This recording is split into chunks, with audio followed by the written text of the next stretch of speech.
Makala firme banjo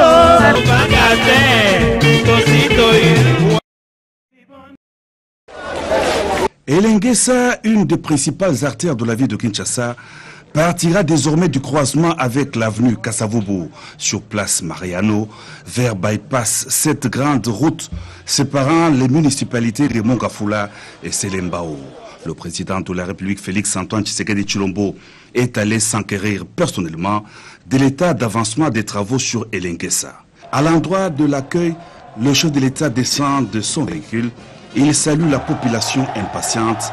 La joie est à son comble.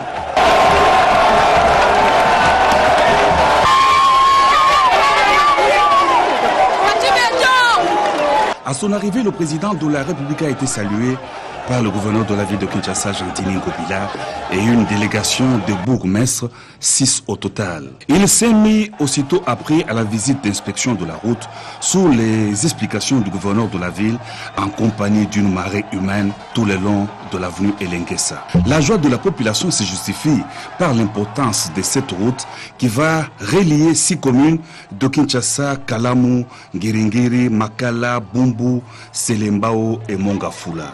Les travaux s'exécutent en 2 phases, celle de réhabilitation de l'artère complètement terminée et celle de construction d'une nouvelle route à partir du marché de Makala vers l'arrêt Armée du Salut sur Bypass.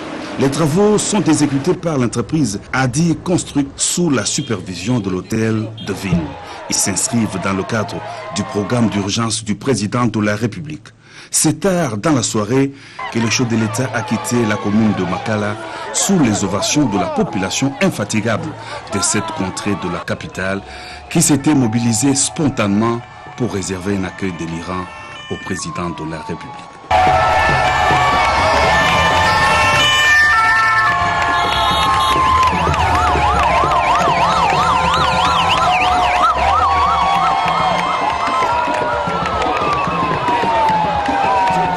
Sine qua non pour l'examen du projet de loi des finances pour l'exercice à venir, présenter la loi portant reddition des comptes du budget de l'exercice complètement terminé dans les cas sous examen budget 2019 conformément aux dispositions 172 et 173 de la Constitution relative aux finances publiques.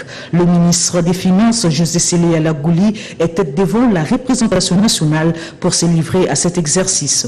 Dans l'économie du texte de loi portant reddition des comptes 2019, on retient les assignations réalisées seulement à 66%. La résurgence d'Ebola et du choléra, mais aussi des dividendes consécutives à l'application du code minier révisé. Il s'est ouvert un débat général sous la conduite de la présidente de l'Assemblée nationale, Janine Mabunda Lioko.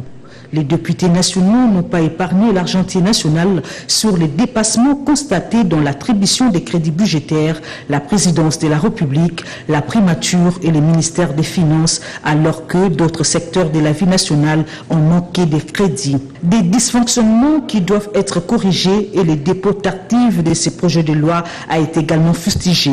Le ministre des Finances s'est employé à rencontrer les préoccupations des députés. J'ai commencé ma réponse en disant que j'étais d'accord avec une convergence sur un certain nombre de convictions. Le budget, c'est une loi. Quand il quitte le gouvernement, il s'appelle budget. Mais quand il franchit les 2 chambres des parlements, ça s'appelle loi des finances. Et une loi est opposable à tout le monde. Donc il faut respecter le niveau de crédit budgétaire imparti en dépenses, mais également respecter les niveaux de assignation des recettes impartis au niveau des régies financières. Donc c'est question que chacun se mette dans une dynamique de respect de ce qui est voté et qui a valeur légale. Après ces débats houleux, Janine Mabunda Lioko, présidente de la Chambre basse du Parlement, a obtenu par la plénière le vote de la loi portant reddition des comptes 2019 et l'envoi à la Commission économique et financière. Notre estimée commission dispose d'un délai maximum de 7 jours pour réaliser ce travail, lui confié, et son bureau sera prié de prendre toutes les dispositions pour le respect du timing compte tenu des autres échéances.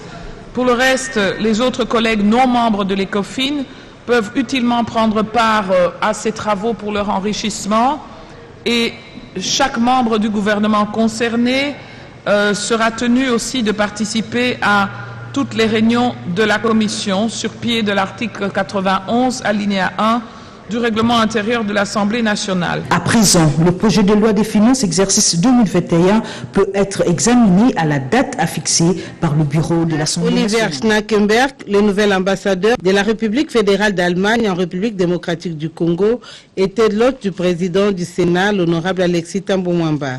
Les deux personnalités ont échangé sur la coopération bilatérale et la situation politique de l'heure, marquée par les consultations faites par le chef de l'État, Félix-Antoine Tshisekedi. Il ne nous appartient pas à nous ingérer, ce n'est pas notre intention.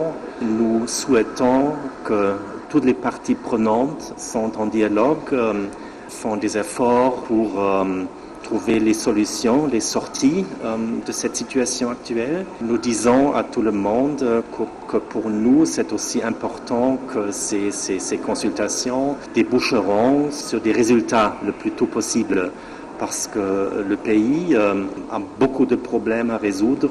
Il est nécessaire que les parties prenantes retournent à leur travail le plus tôt que possible.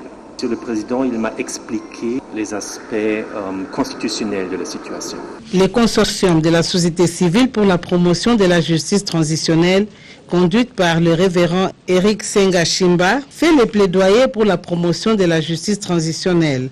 Après la célébration des 10 ans du rapport Mapping, ils ont fait le point. Il a été question pour nous de lui montrer l'activité que nous avons organisée le 1er octobre dans le cadre de 10 ans de publication du rapport Mapping. Vous savez que l'Église du Christ au Congo, par le biais de sa commission Justice, Paix et Sauvegarde de la Création, avait organisé en partenariat avec d'autres organisations de la société civile, notamment la SENCO, Filimbi, Lucha et toutes les autres organisations.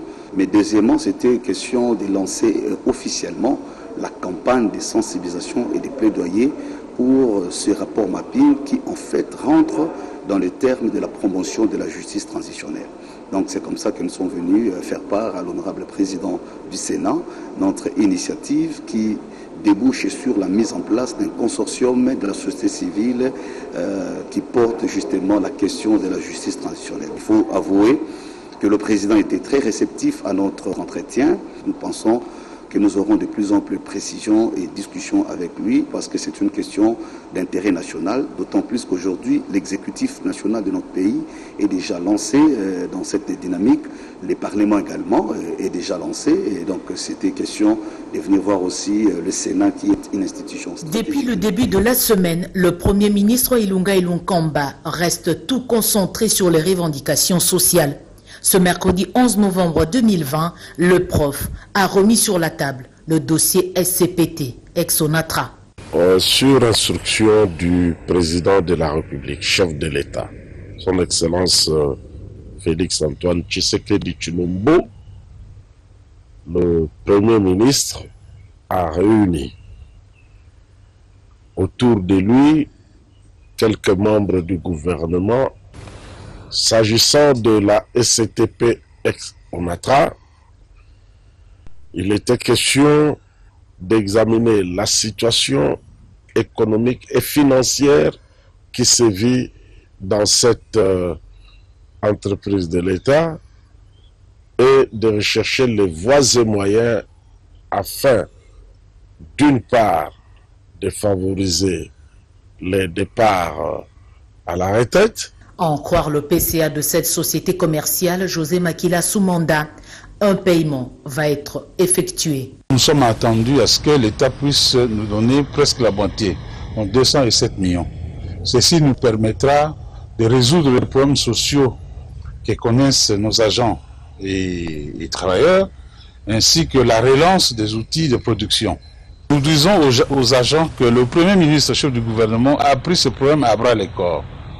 Et étant un ancien manager de la SNCC, il connaît très bien la situation de toutes nos entreprises publiques et qui s'est investi pour que nous puissions avoir un dénouement heureux. Pour assurer le meilleur service dans la fourniture de l'eau et de l'électricité en cette période de fin d'année, les managers de ces deux entreprises publiques ont présenté un plan d'urgence au gouvernement. Occasion pour le DG de la Régie des eaux de dénoncer un faux communiqué diffusé dans les réseaux sociaux attribués au syndicat. Je vous dis d'avance que cette information est fausse.